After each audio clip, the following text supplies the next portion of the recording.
Pero muy buenas tardes para todas aquellas personas que generalmente me escuchan o me siguen en estas páginas particulares de Facebook o de YouTube, con el propósito de compartir ciertos espacios de reflexión o ciertos temas de discusión que guardan relación con la historia, con la política, con el derecho y en fin, con algunos aspectos importantes de la vida colombiana y también de la vida política internacional cuando las circunstancias son lo suficientemente propicias para referirme a ellas. En este caso particular me quiero referir exclusivamente al tema del derecho constitucional, concretamente a la Constitución Política de 1991, que fue promulgada por la Asamblea Nacional Constituyente que se reunió en Bogotá en ese año, y tratar de hacer a lo largo de varias entregas o de varios videos un análisis de lo que se conoce como la Carta Fundamental de 1991. Sin embargo, antes de abordar la Constitución de 1991 y el estudio correspondiente a las instituciones que definitivamente quedaron plasmadas en esa Constitución, expedida, como dije antes, en el año de 1991, valdría la pena hacer un recuento más o menos rápido, una especie de recuento panorámico sobre la historia constitucional colombiana, como para tener alguna idea de cómo llegamos los colombianos a este momento, o al momento mejor de promulgar la Constitución del año 91, que, repetimos, fue promulgada por la Asamblea Nacional Constituyente, que en ese año se reunió en el Salón de Convenciones Gonzalo Jiménez de Quesada de la capital de la República. Independientemente de que entre los años 1810 y 1815 o 16 en Colombia se hubiesen escrito o se hubiesen promulgado muchas o varias constituciones políticas, creo yo particularmente que deberíamos comenzar con el estudio del derecho constitucional o de la historia constitucional colombiana a partir de la Constitución de 1821, que fue la primera asamblea constituyente que se reunió en suelo colombiano, en suelo estrictamente colombiano, después de que el libertador Simón Bolívar, mediante su triunfo en la batalla de Boyacá, lograra la independencia de la Nueva Granada de lo que antiguamente era el Imperio Español en América. Sin embargo, quiero hacer una pequeña referencia al Congreso de Angostura, porque de alguna manera el Congreso de Angostura es precedente del Congreso que se reunió en 1821 en la villa del Rosario de Cúcuta, y fue precisamente el Congreso de Angostura el que le dio vida a eso que llamamos hoy República de Colombia. En aquel entonces se trató de un acto constituyente a la que se le llamó Ley Fundamental sobre la República de Colombia o de la República de Colombia, a través del cual o a través de la cual el Congreso de Angostura creó un Estado distinto a los que existían anteriormente o a las organizaciones políticas que existían anteriormente, y lo llamó Colombia. El proyecto fue presentado a iniciativa del libertador Simón Bolívar y aprobado debidamente por el Congreso de Angostura. Fue sancionado por el presidente Simón Bolívar el 17 de diciembre del año 1819. De ahí saltamos a las distintas constituciones que se promulgaron, primero en 1821 y después en 1830, en donde ya Colombia, integrada en ese momento por lo que actualmente es Venezuela y por lo que actualmente es Ecuador, se dan su propia constitución política, o se da mejor su propia constitución política,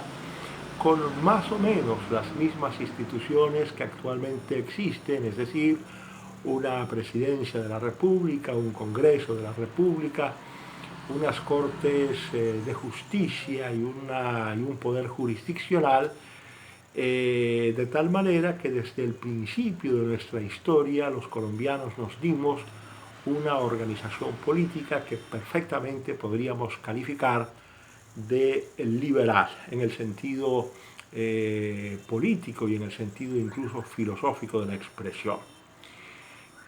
Sin embargo, y a pesar de que hablé de las constituciones de 1821 y la de 1830, no debemos olvidar que en 1828 se intentó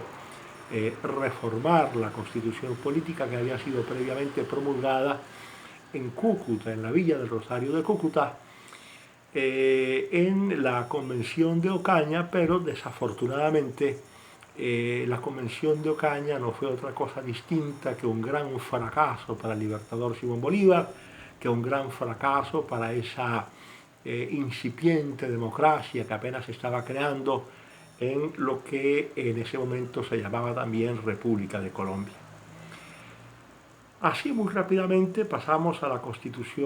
nueva Constitución de 1830. Ya sabemos que no hubo nueva Constitución en 1828, así se hubiese reunido la Convención de Ocaña con ese propósito, y es la Constitución de 1830 la que prácticamente recoge el hecho de que ya en ese momento la Gran Colombia o Colombia no existía como la había entendido el Congreso de Angostura en 1819, es decir, se habían separado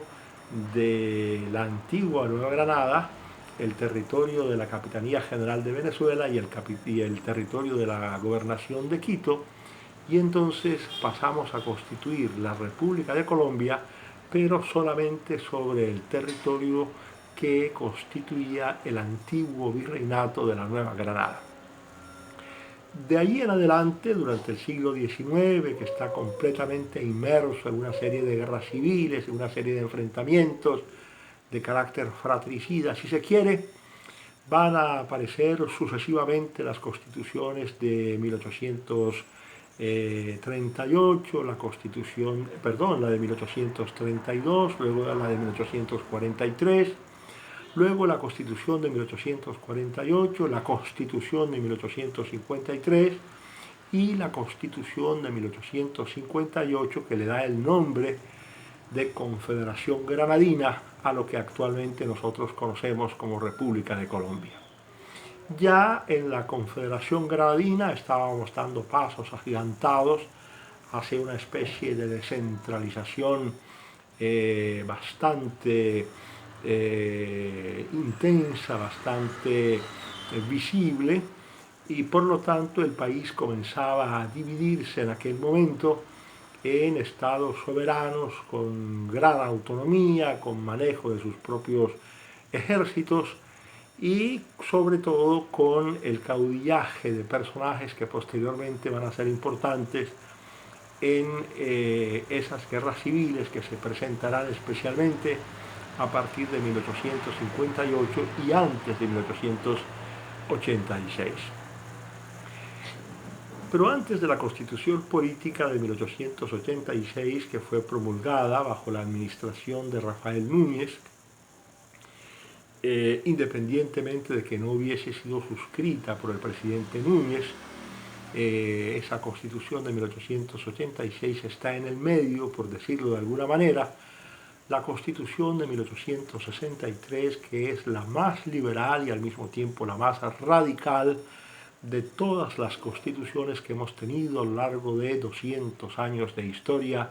republicana. Esta constitución se promulga en 1863 y es promulgada por la llamada Convención de Río Negro, como consecuencia de la necesidad que tenía el país de darse unas nuevas instituciones ante unos nuevos hechos políticos, de donde había surgido la jefatura absolutamente indiscutida, excesivamente autoritaria, si se quiere, del general don Tomás Cipriano de Mosquera, que 2 años antes le había dado un golpe de Estado al presidente legítimo de ese momento, Mariano Ospina Rodríguez, para asumir en ese momento por segunda o tercera vez la presidencia de la República y llevar el país hacia la Convención de Río Negro y hacia la promulgación de la Constitución de los Estados Unidos de Colombia, que es como se llamó esta entidad territorial que hoy conocemos como República de Colombia. Hasta cuando finalmente aparece por allá en el año de 1878 la figura proverbial, si se quiere, de Rafael Núñez,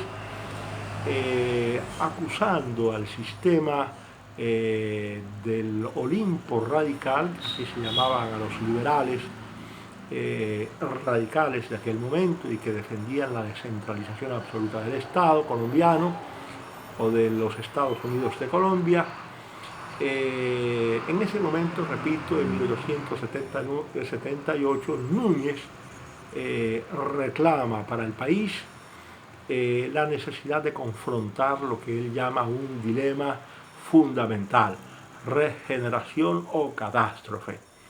Pero Núñez no llegará al poder sino en 1885 como consecuencia de la derrota de los liberales en la guerra civil, en donde Núñez, auspiciado o apoyado mejor por unas facciones importantes del Partido Conservador, logra derrotar a los radicales y asomarse al balcón de la Casa Presidencial para decir: señoras y señores, la Constitución de 1863 ha dejado de existir. A partir de ese momento, el gobierno Núñez, con el apoyo conservador de Miguel Antonio Caro, se concentra en la tarea de dar una nueva Constitución, y a través de un sistema más o menos complejo, en donde primero se aprueban unas bases para la reforma y posteriormente se aprueba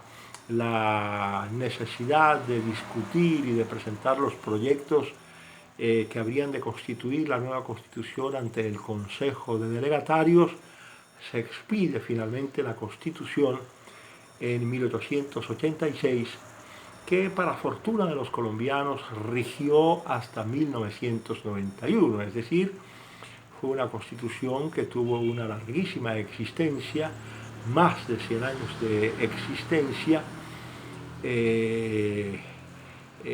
y durante todo ese tiempo los colombianos, con la interrupción de 4 años en donde dejó de regir la Constitución por el hecho ostensible de la dictadura de Gustavo Rojas Pinilla, la Constitución, con esa excepción, se mantuvo vigente a lo largo de más o menos 105 o 106 años. La Constitución de 1886, si bien nos rigió hasta 1991, tuvo muchas reformas importantes, muchas reformas poco importantes, pero dijéramos las reformas trascendentales fueron las que tuvieron lugar en 1910, en 1936, en 1945, la reforma que se denominó reforma plebiscitaria de 1957, en donde se introdujeron al rango constitucional las instituciones que se habían pactado en los acuerdos de Sitges y Benidorm entre los dos grandes caudillos de los partidos políticos colombianos, Alberto Lleras Camargo y Laureano Gómez, y finalmente la más importante reforma posterior al Frente Nacional, es decir, posterior al advenimiento del Frente Nacional, la que se pacta definitivamente en 1968 durante la administración de Carlos Lleras Restrepo. Después hubo un par de intentos para reformar la Constitución colombiana en 1977 y otro en 1979, pero en ambos casos la Corte Suprema de Justicia, que a la sazón tenía la competencia para decidir sobre la salvaguarda y sobre la integridad de la Constitución, declaró aquellos actos legislativos, el número 1 de 1977 y el número 1 de 1979, inexequibles. Dijéramos que hasta ahí llega un poco el recuento en este momento apretado, excesivamente sintetizado de lo que podríamos llamar la historia constitucional colombiana. pero es precisamente desde ese panorama desde donde vamos a hablar entonces a partir de nuestra próxima entrega, de la manera como se gesta, la manera como surge la Constitución Política de 1991 y de cuáles son en su integridad las distintas instituciones políticas que se plasmaron allí en la Constitución de ese año. Como quiera que se nos acotó el tiempo, entonces simplemente debe bastarnos a nosotros con que hemos hecho un recuento excesivamente panorámico, por llamarlo de alguna manera, de la historia del constitucionalismo colombiano, para abordar, repito también, en nuestra próxima entrega, lo relacionado con el episodio, los episodios que darán origen a la Constitución de 1991 y poder así entrar en las distintas instituciones que recoge la Constitución de 1991 y que actualmente rigen como derecho constitucional en Colombia. No ha sido otra cosa por esta tarde, simplemente me despido de ustedes con un deseo ferviente para que tengan una feliz tarde y por supuesto nos veremos aquí pronto hablando sobre los acontecimientos políticos que de alguna manera sirvieron de precedentes a la Constitución de 1991. Muy buenas tardes y hasta pronto.